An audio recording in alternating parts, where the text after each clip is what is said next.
হ্যাঁ আরিফ বলো।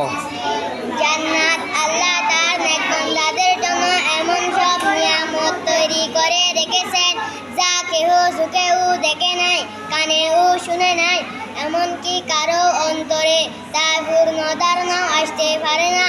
এসব মহা নিয়ামতের স্থান হলো জান্নাত বা বেহেশত।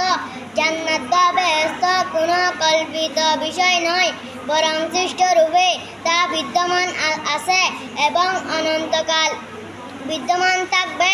মুমিনগণ অনন্তকাল সেখানে থাকবেন। মাশাআল্লাহ মাশাআল্লাহ, খুব সুন্দর। হ্যাঁ আরিফ বলো।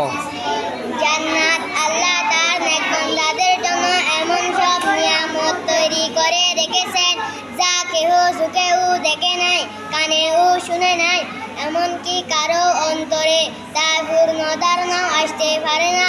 এসব মহা নিয়ামতের স্থান হলো জান্নাত বা বেহেশত।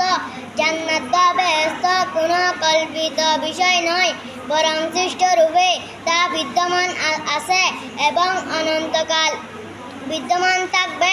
মুমিনগণ অনন্তকাল সেখানে থাকবেন।